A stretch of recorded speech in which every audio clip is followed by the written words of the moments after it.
And like I said, I was just being a little facetious there at the beginning. This with the Coast to Coast AM theme, where this isn't even remotely close to being as good as Coast to Coast AM. They're really good at what they do. But anyways, a subject that I find absolutely fascinating, and I hope that you do too, is the theory of Planet X, Nibiru, and Wormwood. Now, as you know, in the Bible, Wormwood is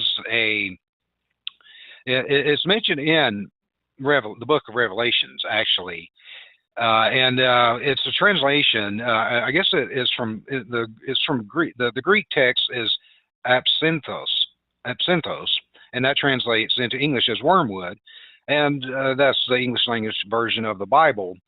And there are other languages have like Hebrew in the Old Testament, la'ana, which means curse, and that means the same thing in Arabic and Hebrew. Now, the only clear reference that that this named entity occurs in the New Testament is in the book of Revelations. And the quote is, "The third angel sounded his trumpet, and a great star, blazing like a torch, fell from the sky on a third of the rivers and on the springs of water. The name of the star is Wormwood. A third of the waters turned bitter, and many people died from the waters that had become bitter." And that's in Revelations 8, 10, and 11. Now, that could mean a lot of things. I've heard I've heard it being interpreted as, well, back when I was growing up, during I don't know if you'd call it the height of the Cold War, or as the Cold War was winding down in the 60s and 70s, a lot of people thought that meant, ICBMs coming from the Soviet Union, the mutually assured destruction. We launch, they launch, they launch, we launch, and the whole world gets annihilated in thermonuclear war. And so that could be one person's interpretation of a great star falling from the sky. Others could be a meteorite, a comet, an asteroid.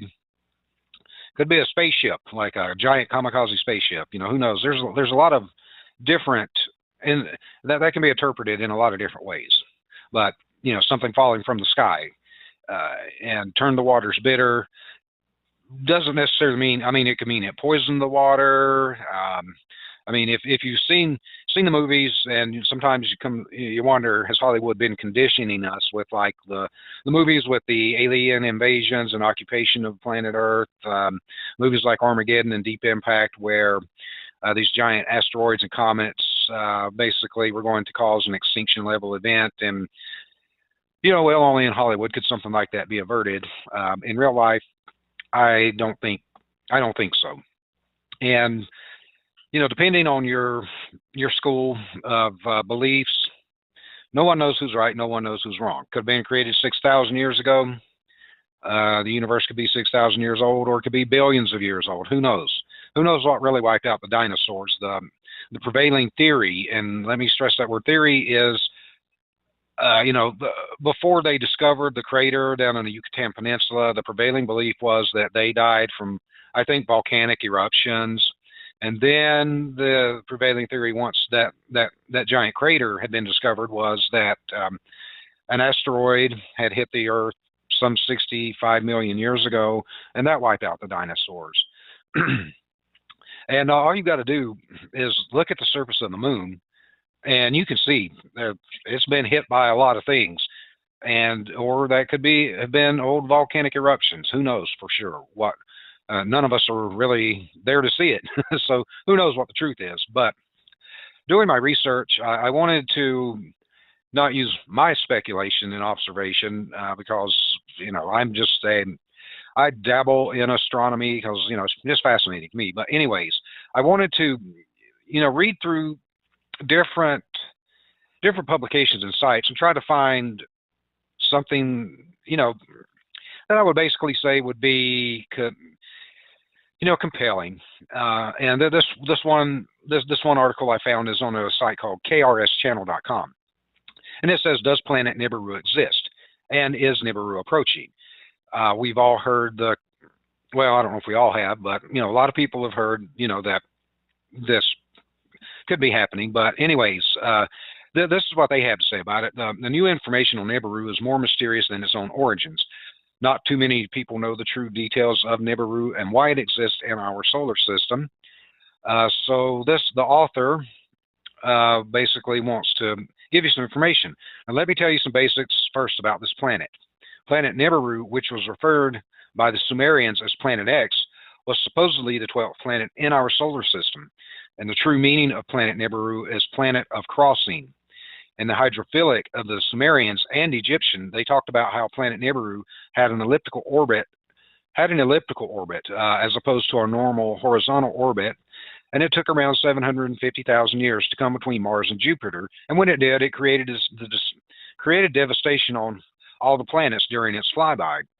Archaeologists Zachariah Sitchin and Burak Eldam also suggested that this planet, which looks a lot like CR-105 with the similar orbit. However, the crossing path of CR-105 is very different than Nibiru or Planet X. Nibiru's 80% of orbit lies much further from the Sun, where CR-105's orbit is 60% away from the Sun and 40% near the rest of the planets. And according to historians, Tiamat, a planet which had lain between Mars and Jupiter around 510 million years ago, was a victim of Planet X as Tiamat collided with one of the moons of Nibiru. It crashed, broke into half, and as one half became the asteroid belt, the other half became Phobos, Mars, the moon of Mars. And while the other half is our home, planet Earth. Out of destruction comes life. And that's a quote from a Hindu ancient text, Bhagavad Gita. Now, this planet is known to be, and it depends on who you ask, 20 times bigger than Jupiter with a burning moon, which acts like Nibiru's personal sun. And since Nibiru goes much further away from our sun, the theory actually makes sense and stands out. The Anunnaki, who are supposedly citizens of Nibiru, came to planet Earth around 25,000 years ago and gave a lot of knowledge and detail to the developing humanoids, whom at the time didn't have the brain capacity or thinking power to comprehend what the Anunnaki were saying. Even the Mayans had predicted the existence of Nibiru, and according to them, a certain dark energy in the shape of a planet which will be coming near Earth in the distant future. Now, every time this planet came around, the entire civilization of Earth was wiped out. Now, James McCaney is an expert on Planet Nibiru and Mayan history, explained that around 10,000 years ago, major devastation occurred, which destroyed many of the civilizations on our planet. And he also explained how ruined cities in South America were vanished, not because of war or plague, but major physical destruction here on Earth. And he also went on to say that before Nibiru passed by us 10,000 years ago, the North Pole was somewhere in the state of Wisconsin, while the South Pole was somewhere in the Pacific Ocean. Now, if he's right, and this event did occur because of Planet X or Nibiru, then we shouldn't worry about it for the next 740,000 years or so, right? Well, no. Even as Nibiru crossed its path from between Jupiter and Mars, it's now surging upwards to make its longest route around the Sun, and that's due to the fact that its elliptical orbit goes in a roundabout very close to the Sun on one end, while 80% of orbit is really far away from the Sun, and that is why the earthquake that happened in Japan and Chile and other places could be due to the fact that the magnetic pull from Nibiru is increasing as it nears our plane, and the pull from Nibiru will increase gravitational force of each planet in a rubber band type effect. And you're not going to find this on Wikipedia. But as far as the Mayan 2012 doomsday theory is concerned, well, it's 2015, so that didn't happen. Anyways, Nibiru will not be showing up this fast, because even though the earthquakes are happening and floods are taking place, like what happened in Japan a couple of years ago, it's still a good 10 years away, where the naked eye can detect it.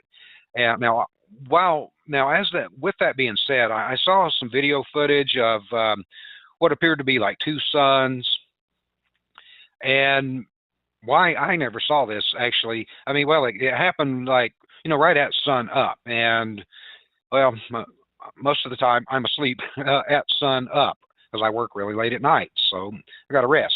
But that's one theory of that I mean, again, we don't know if this is true or not. I've listened to a lot of, I listened to Coast to Coast AM a lot. Back in the 90s and early 2000s when I was doing a lot of shows, and I would be getting back from shows really late at night, the studio really late at night, or rehearsals really late at night, and I'd listen to Coast AM, and it was fascinating, and I became a fan of the show, and I still am. So there's a lot of, to me, it's fascinating. Other people, I may have put people to sleep. I may have scared the living daylights out of you. Don't let that happen, because we don't know if this is true or not. I mean, everyone has to make their own, draw your own conclusions and do your own research. I always say that. Don't take my word for it, because I'm not an expert at anything.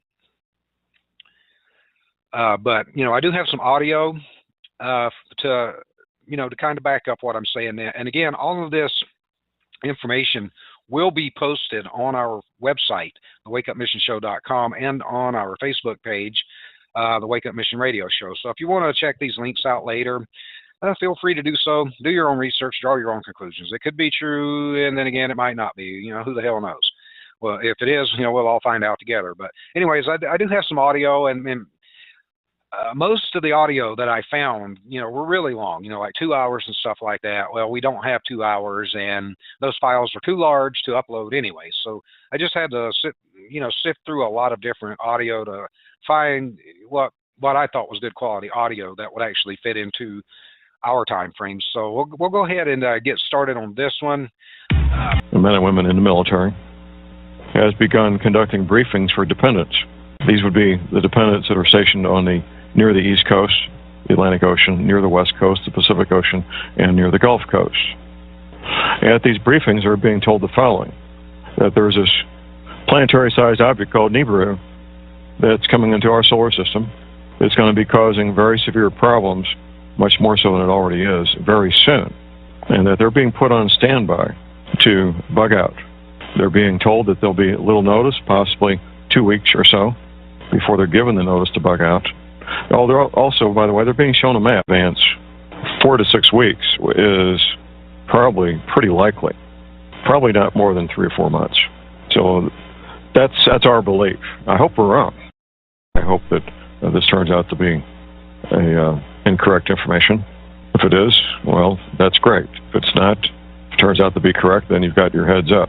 So I asked the question this morning to all of you out there, to the several thousand of you listening to me on the morning of July 11th. What would you do if you had 6 years to prepare? What would you do if you had 6 months to prepare? What would you do if you had 6 weeks to prepare?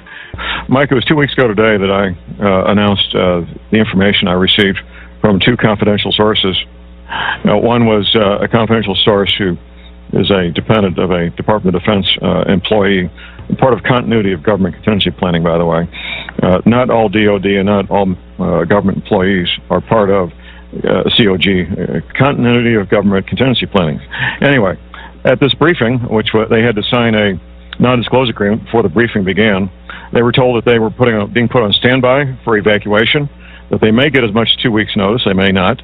And they started telling these dependents about Nibiru, Planet X, and how this planetary-sized object was going to cause massive flooding on all coastal areas. And that was pretty much it for that source. The second source is in the Department of Homeland Security, and that source basically confirmed what the first source said without going any further on that. And then the following day, or the same day, I should say, you came up with your own sources, Mike, and why don't you tell us about those? Well, the source that first told me about this, and I've been doing some digging since then, but the source that first told me about this is a director-level individual for a foreign intelligence agency that I have occasion to speak with now and then. And what I was told, and I was told this probably maybe 60 or 90 days ago, and I didn't put a lot of credence in it at the time, but as I've researched, I have to put more and more credence in it. And as a qualifier, I have to say this up front, that perhaps this is being floated as disinformation to discredit people and to discredit. So I have to give a caveat there. I don't think it is, but it could be just that type of effort. But I was told that to be very prepared on the dates of August 17th and the dates of September 26, that a planet-sized object would be passing passing very, very near the Earth. And I was told that the closest distance would be maybe 5 to 10 Earth diameters. It would come that close, and that we should be be prepared for massive earthquakes, and as a result of those earthquakes, tsunami-level flooding in coastal areas. Now, since that time, I've done some more digging, and I spoke with intelligence sources within the U.S. who not only confirmed. Now, I want to stop the audio to just clarify these dates. They didn't specify the year, and if it was this year or last year, well, it didn't happen, and this is all just speculation, but I did want to, I had put that in my notes also to make sure I clarified that. So we'll go ahead and let this continue. Well, it's not. Well, that ain't that a pain. Well, it won't let me advance the recording. I guess it doesn't have a pause. It's just stop, and then it resets. Well, anyways, during my research on this, I found this fascinating interview with this guy. He lived in Puerto Rico, and he claimed to have been abducted by aliens, and they had given him a pretty dire warning, and I thought this was really fascinating. So let's go ahead and get to this one. Now this one, it's a little longer, and I'm going to go ahead and let this play. I'm not going to stop it because, well, we just saw what happened. Once it stops, it stops. It doesn't pause.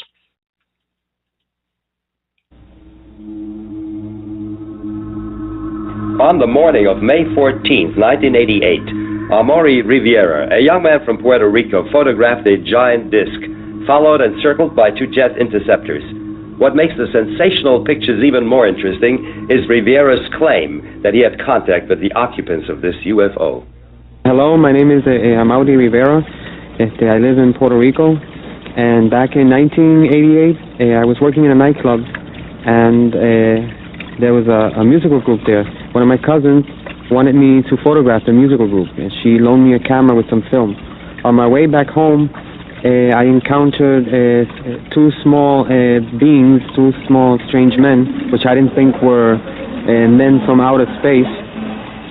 And they took me somewhere where there were other people besides myself, other human people, like from Puerto Rico, I guess. From here, another human being showed up. He claimed to be from a distant planet. He was dressed in black. He had dark skin, but he was not a Negro. He had long black hair up to the shoulders, and he spoke to us with the mouth, verbally, and no telepathic speaking. He showed us various projections, which looked very real, the projections, and he informed us about a whole bunch of things that are even still incredible to me. Then they returned me to... What did this holographic projection show? The holographs were mainly, the first one that I can remember was like a short trip through space. We saw where he came from, where he's said to be from. We saw his people, we saw the houses that they used. And the second one was about a meteor or a rock falling to Earth in the near future, which is going to cause a lot of havoc in the world. This would fall, it's going to fall in very near the Caribbean, Puerto Rico, and those other small islands, but it's going to affect the whole world, not just Puerto Rico. The last one is that they projected was showing us how there was only going to be one government on the planet Earth. They'll be living on some sort of artificial island that's going to be floating in the middle of a dark, black, dirty sea. And then this man returned me to my car again, and left me somewhere different from where the whole ordeal had started. Apparently, it took me with car and all. After this, at this given time, I heard some jets in the sky, and I still had my cousin's camera, and I took the pictures, 4 of which I'm making public nowadays.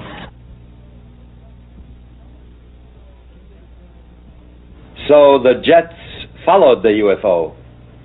Yes, it was. They seemed to be surveilling it. I only got to capture just one of the jets in the photograph, but there were three of them. Or maybe I got in one of the photos one, and in the second or third I got one of the other ones, because they would go around it very far away, and while this one was closer, and turn, very far. And by the time this one was coming back, another one was turning over there. There was always one or the other close to the object, to the UFO. Jürgen Martin has carefully investigated this case. Rivera's case to me, it's a very special one and a very important one, because in Amaury's case, he was abducted and he was taken away by aliens. One of them was human-like, and two small creatures that they explained to him were some type of genetical or biological organic android that they made to do some chores outside so they don't have to risk themselves in our environment. That's what they explained to him, the so-called human alien that he saw in the craft. And it's important also because of the evidences that he has on the case, because when he was released, he had a camera with him, and he was able to take pictures of the object that apparently had abducted him, the craft, flying saucer type, and also of some jet fighters from the United States, excuse me, F-14 again. In most of these cases in the island, F-14s are involved with these situations of chasing and harassment and checking on these objects when they are seen in the different areas of the island. And he was able to get them in those pictures together. So this clearly, when you see those photographs, it's obvious that the government has been lying for many years, because there's the UFO there, and there's also the jet fighters dealing with the situation, which they denied for more than 40 years. It's there. Were you able to locate any other witnesses? That's what I was going to explain at this moment, Michael.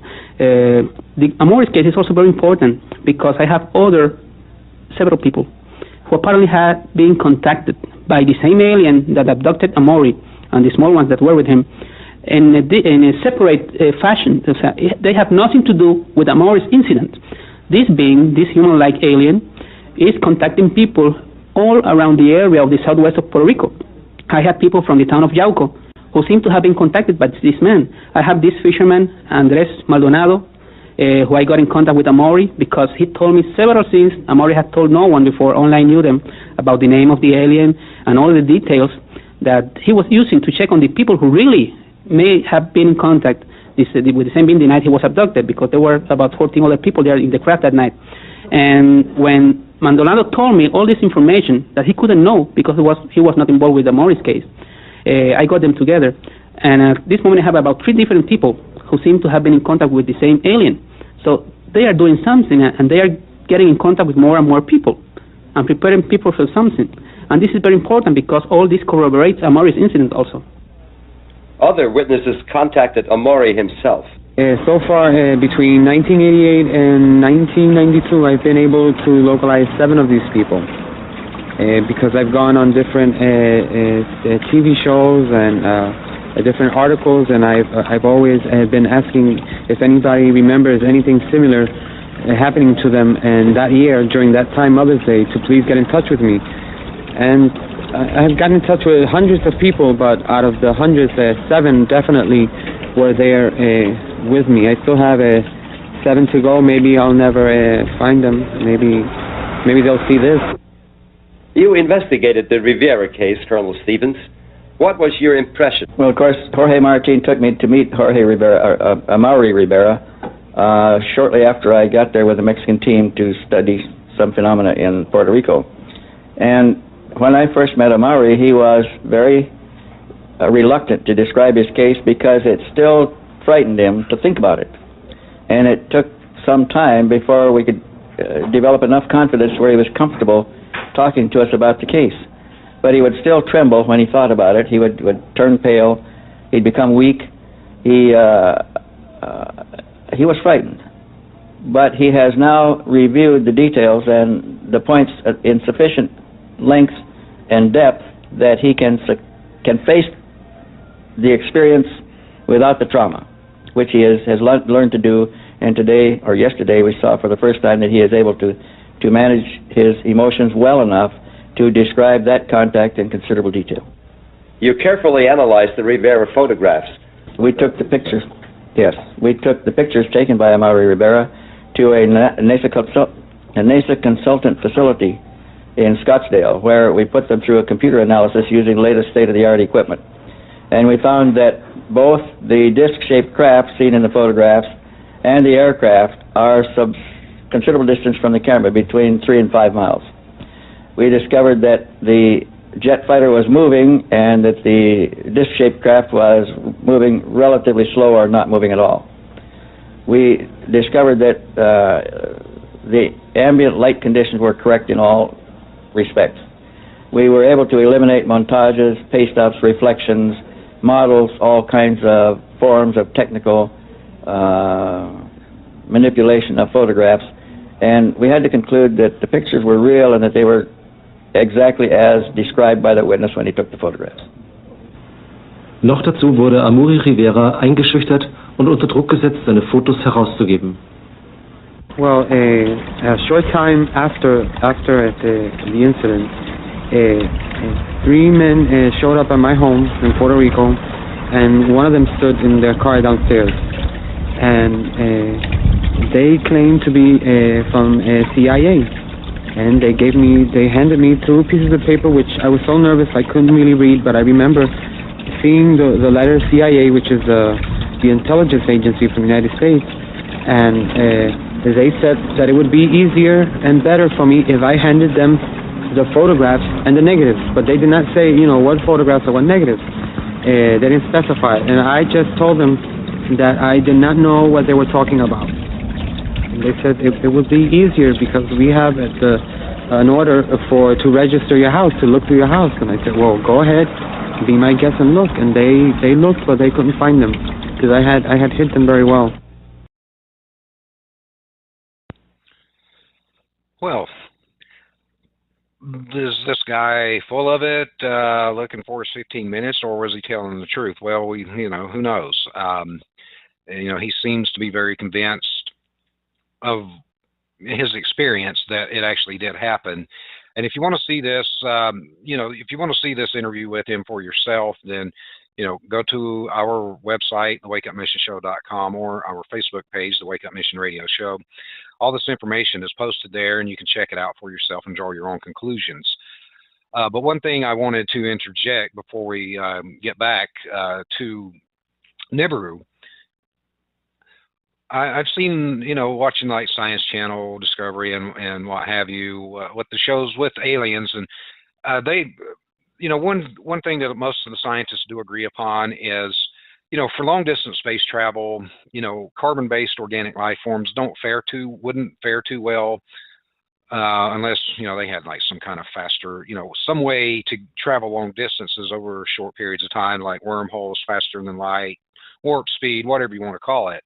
And that, artificial, if you want to call them robots, androids, or what have you, well, they had theorized that, when people talk about their experiences with abductions with the Greys, that the Greys aren't actually, they may be sentient life forms, but the Greys are actually these, like what this guy was explaining, the Greys are actually, like an artificial biomechanical life.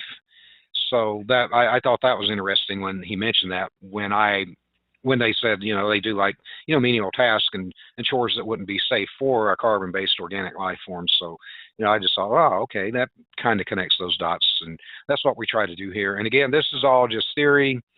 Could be true, could not be. We don't know. None of us were there. But it's a fascinating subject. Well, for me anyway. So, when I, doing more research, on this website called Inquisitor, this just happened back this past January. And it said that has science just admitted Planet X Nibiru exist? And believers say that the people that believe this, wholeheartedly, they think that full disclosure is coming. And we've been wrong about other things, but when you think about, like in the audio earlier where the guy was talking about, the DoD employees being told to get prepared to bug out, the underground tunnels, all that, it kind of ties in. Maybe, Jade Helm was not the cover story was it was going to be training for, dealing with domestic terrorism when it's actually dealing with a global cataclysm. I mean, we don't know. But anyways, from this article that John Thomas Didymus, I guess that's how you say that, Didymus. Well, anyways, he says that astronomers may have inadvertently revived the Planet X Nibiru conspiracy, because this has dominated the internet a few years ago. It kind of kicked up when that meteorite, when it hit in Russia a couple years ago. Well, anyways, following a lot of the announcements by scientists of evidence that there are at least 2 planets larger than Earth in our solar system beyond Pluto, they say that the believers of this system, the Planet X Nibiru Cataclysm believers, have been saying that their governments are preparing to disclose the truth to the masses.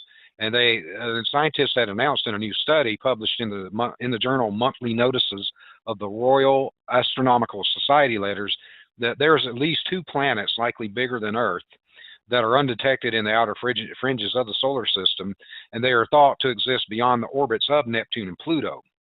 Now, according to Professor Carlos de la Fuente Marcos from the Complutense University of Madrid, who led the study, the evidence supporting the conclusion comes from observations of a belt of space rocks known as the Extreme Trans Neptunian Objects, or ETNOs, orbiting the Sun beyond Neptune. And these rocks were found to show an unexpected orbital characteristics that can be explained only by assuming that their expected paths are being distorted by some massive but unseen astronomical body nearby.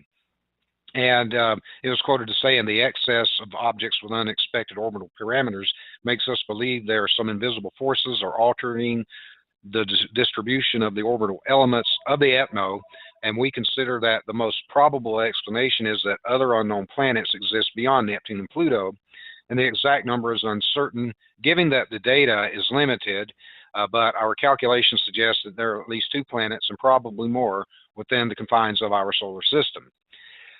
Now, the term Planet X, it has its origin among astronomers in the period after the discovery of Neptune in 1846. After Neptune was discovered, several astronomers speculated that there might still be another planet beyond Neptune, and Percival Lowell proposed the Planet X hypothesis to explain observed irregularities in the orbits of Uranus and Neptune. Now, at first, the astronomers thought they had found Planet X when Pluto was discovered in 1930 by Clyde Tombaugh, but they soon realized that Pluto was too small to explain the observed effects on Uranus and Neptune, because these 2 planets are gas giants. They're not as large as Jupiter or Saturn, but they're a lot bigger than Earth. They're huge planets. Well, anyways, this realization sparked a renewed search for Planet X, and it was abandoned in the 90s after analysis of measurements of Neptune obtained from the Voyager 2 suggested that the inaccuracies in the estimation of the mass of Neptune could explain the observed inconsistencies in the Uranus orbit, and that they kind of just abandoned the hypothesis. But the discovery of hundreds of so-called trans-Neptunian objects, or TNOs, and most of which were identified as part of the Kuiper belt, consisting mainly of icy bodies with orbits similar to Pluto's, and it led Pluto to being demoted from the status of a planet to a dwarf planet and a member of the Kuiper belt. Well, I've actually heard this lady on Coast to Coast AM, Nancy Leader, and she's a fascinating interview. Well, back in the 90s when they were giving up on this, Nancy Leader founded a website called Zeta Talk and claimed she was in contact with extraterrestrials from the Zeta Reticuli star system, and she proclaims that she's been instructed to warn mankind that a large planetary body she called Planet X would pass into the inner solar system and cause our planet to undergo a pole shift that will destroy civilization. And she also claims that Planet X, it's about 4 times the size of Earth, would arrive in May of 2003 with catastrophic consequences. Well, here we are 12 years later, that didn't happen. And others who had adopted her idea associated it with the December 21, 2012 Mayan apocalypse. Well, that didn't happen. and they adopted the term Nibiru, and it's originally a technical term in ancient Babylonian astronomy, but derived from, it was basically derived from internet doomsday cults from the work of Soviet-born American writer Zecharia Sitchin, who claimed that civilization was originated by the Anunnaki, that race of people that they believe exist from planet Nibiru. Well, the identification of leaders Planet X seemed natural due to Sitchin's theory in his book, The 12th Planet, that ancient Babylonian lore indicates there is an undiscovered planet called Nibiru beyond Neptune, and the Anunnaki live there. And, well, after the efforts to debunk the theory by emphasizing that science itself has abandoned its earlier quest for Planet X, the revival of the scientific Planet X will inevitably help to re-energize the doomsday movement. So here we are again.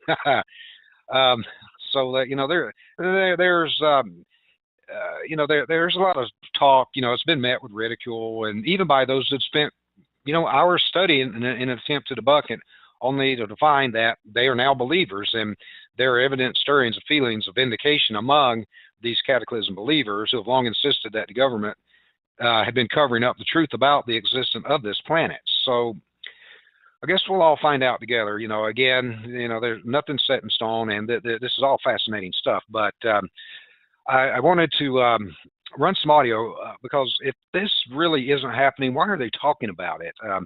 And it's not necessarily this subject, but I don't know when this occurred, but they were talking about this particular type of event in Congress. So take a listen. Thanks for watching YouTube. So this was some good work here. Thank you, Marcy. Great catch. Appreciate you passing this on. This is from Third Rock from the Sun TV show back in, I think this is 1996. This is the first season. Used to like this show, actually. Not too bad. Anyway, take a listen. And yet everyone on the planet gets all worked up about these pointless little behaviors, blissfully unaware of the great vaporizing meteor due in 2015.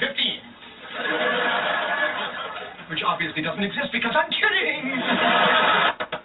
You detected even a small one, like the one that detonated in Russia, headed for New York City in 3 weeks. What would we do?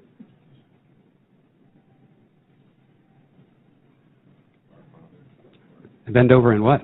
No, Congressman, that is, I don't, again, I have to go back to what I said before. These are very rare events.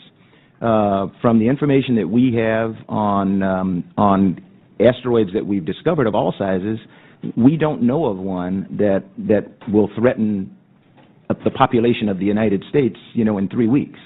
And we are trying very diligently, as I said before, with the President's budget, to put ourselves in a position where we advance the technology such that 3 weeks will not be something that causes us to panic, because we will be able to respond. We are where we are today because, you all told us to do something, and between the administration and the Congress, the funding to do that did not. The bottom line is always, the funding did not come, and I don't care whose fault it is or if it's anybody's fault. We all know what we're facing today, and we're all sitting here today as the Congress and the administration try to figure out sequestration, something that never should have happened, nobody planned to happen, but we're facing it today.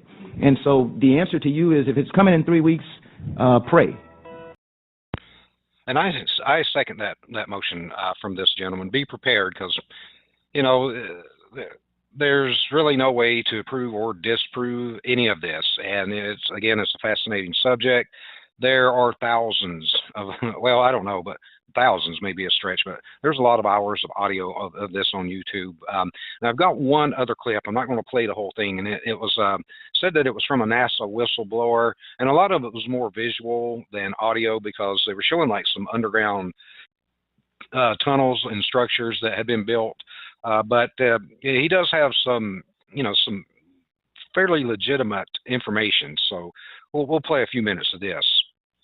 The panic and the havoc seen in the Russian Urals last winter when a meteor the size of a house exploded in the skies, well, we could be set for a repeat. scientists say the huge rock might not have been flying solo as first thought, but rather as part of a group of asteroids which still pose a threat to Earth. RT's Lindsay France now joining me live to tell us more about this. Lindsay, good to see you. Oh gosh, let the panic begin. But before we get into what could be what some are already calling the buddies of this asteroid that came down earlier this year, can you remind us exactly what happened back in February? Yeah, that's right, Rory. Who can forget the asteroid on the 15th of February hit around 9:20 local time. An 11,000-ton rock, 18 meters wide, crashed into Chelyabinsk, of course, the mountains that separate Europe and Asia. We've got some sound of what the Russian dash camera, so widely used in this country, actually caught that very important morning, February 15th. Let's listen to what we've got.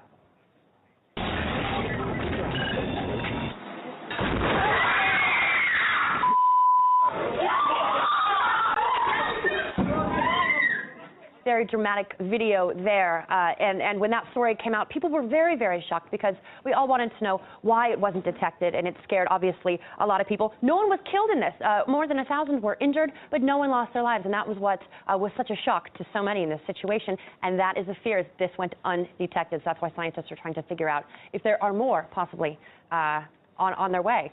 I mean, certainly, Lindsay, it was an early morning commute when this was going on. You were at work. I was here at work as well. Bloggers were going ballistic over this. And when you were just showing the footage there of windows exploding from buildings there, I suppose the sonic boom or whatever it is. I mean, this was a monster. It was huge. And it caused massive chaos and a fair amount of panic as well. The dash cam videos are just absolutely startling. But the news today, Lindsay, is apparently that monster rock may not have been alone. Exactly. Now, it is what scientists are calling sibling asteroids. And here's how it works. So, as I mentioned, the asteroid went undetected, obviously frightening everyone. And so what scientists did is they ran billions of simulations to find sibling asteroids that may have been on a similar orbital path to the one that hit in Chelyabinsk. Look at that. That's just astonishing. And what they found is nearly 20 different asteroids that are on this similar path. They span between 5 and 200 meters across, and they could one day follow their sibling to Earth if scientists, if they are actually following this asteroid on its similar path. Now, scientists do think it broke up, the large asteroid itself broke up about 40,000 years ago, creating all of these other rocks that are floating through space. But don't panic just yet, because scientists do also say that they haven't gotten a good 2-year chunk of time to monitor these asteroids. They've only gotten a very... And they just keep going on about that. Now, the research that I did about Nibiru and Wormwood were, these could, one thing that one of the main consensuses that I found was that it has a lot of, Nibiru or Wormwood has a lot of junk floating around with it. It's not coming by itself if it is. And, these asteroid events that periodically occur. I mean, if you think back, the Tunguska event, I mean, that was almost, that was around 100 years ago. And that was pretty gnarly and massive. It hit out in Siberia. Well, 100 years in geologic and space-time, that's like a blink of an eye. But anyways, one of the theories of Wormwood is there is an entire solar system, which some people who believe in Nibiru has its own sun and other planets and moons coming with it. And that's going to pass through our solar system. And there could be a lot of disruption if this actually did happen. It could... Well, change the face of the solar system and could wipe out planet Earth. I mean, look at the asteroid belt and the Kuiper belt. Could that be evidence from earlier collisions with the Wormwood event or the Nibiru event? Was the asteroid belt actually a planet at one time? Was the Kuiper belt a full planet at one time? You have to think about all these things. And, like we were all up in arms about Jade Helm 15, that could have just been an exercise, like I mentioned earlier, in a cover story. Like Mars, there's theories that Mars has already been colonized. Could at one time Mars have had, civilization? I mean, just a few weeks ago, they, kind of came out and said that, well, we found water on Mars. Well, at one time, was Mars like Earth? Did civilization exist there? And since we're obviously, have been told that we're aiming to go back to Mars, could it be to recolonize Mars and figure out a way to do some type of terraforming to make it a habitable planet? Because it may Earth might be in the crosshairs.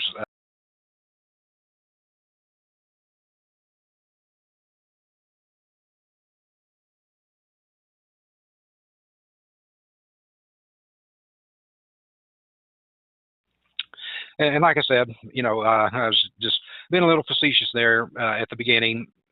This with the Coast to Coast AM theme, where this isn't even remotely close to being as good as Coast to Coast AM. They're really good at what they do. But anyways, a subject that I find absolutely fascinating, and I hope that you do too, is the theory of Planet X, Nibiru, and Wormwood. Now, as you know, in the Bible, Wormwood it's mentioned in the book of Revelations, actually, and it's a translation. I guess it's from Greek. The Greek text is absinthos, and that translates into English as wormwood, and that's the English language version of the Bible. And there are other languages have like Hebrew in the Old Testament, la'ana, which means curse, and that means the same thing in Arabic and Hebrew. Now, the only clear reference that that this named entity occurs in the New Testament is in the book of Revelations, and the quote is, "The third angel sounded his trumpet, and a great star, blazing like a torch, fell from the sky on a third of the rivers and on the springs of water. The name of the star is Wormwood. A third of the waters turned bitter, and many people died from the waters that had become bitter." And that's in Revelations 8, 10, and 11. Now, that could be that can mean a lot of things.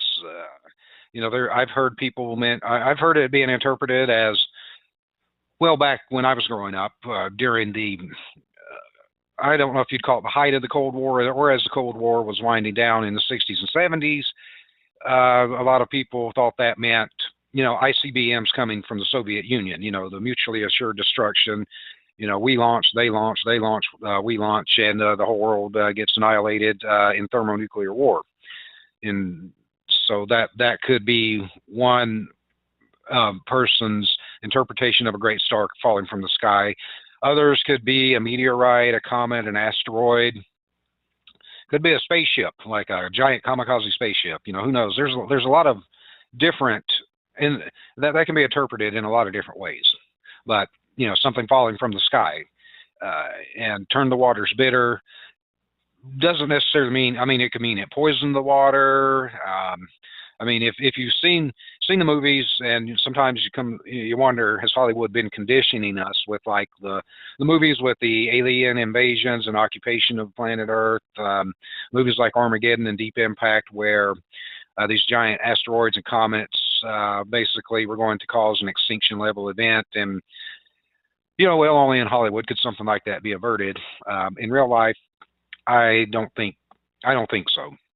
And depending on your school of beliefs, no one knows who's right, no one knows who's wrong. Could have been created 6,000 years ago. The universe could be 6,000 years old, or it could be billions of years old. Who knows? Who knows what really wiped out the dinosaurs? The prevailing theory, and let me stress that word theory, is before they discovered the crater down on the Yucatan Peninsula, the prevailing belief was that they died from, I think, volcanic eruptions. And then the prevailing theory, once that giant crater had been discovered, was that an asteroid had hit the Earth some 65 million years ago, and that wiped out the dinosaurs. And all you got to do is look at the surface of the moon, and you can see it's been hit by a lot of things, or that could have been old volcanic eruptions. Who knows for sure what? None of us are really there to see it, so who knows what the truth is. But doing my research, I wanted to not use my speculation and observation because I dabble in astronomy because it's just fascinating to me. But anyways, I wanted to read through different publications and sites and try to find something that I would basically say would be compelling. And this one this one article I found is on a site called kRSchannel.com. And it says, does planet Nibiru exist? And is Nibiru approaching? We've all heard well, I don't know if we all have, but, a lot of people have heard, that this could be happening. But anyways, this is what they had to say about it. The new information on Nibiru is more mysterious than its own origins. Not too many people know the true details of Nibiru and why it exists in our solar system. So the author basically wants to give you some information. Now let me tell you some basics first about this planet. Planet Nibiru, which was referred by the Sumerians as Planet X, was supposedly the 12th planet in our solar system. And the true meaning of Planet Nibiru is planet of crossing. In the hydrophilic of the Sumerians and Egyptian, they talked about how Planet Nibiru had an elliptical orbit, as opposed to our normal horizontal orbit. And it took around 750,000 years to come between Mars and Jupiter. And when it did, it created devastation on all the planets during its flyby. Archaeologists Zachariah Sitchin and Burak Eldam also suggested that this planet, which looks a lot like CR-105 with the similar orbit. However, the crossing path of CR-105 is very different than Nibiru or Planet X. Nibiru's 80% of orbit lies much further from the Sun, where CR-105's orbit is 60% away from the Sun and 40% near the rest of the planets. And according to historians, Tiamat, a planet which had lain between Mars and Jupiter around 510 million years ago, was a victim of Planet X.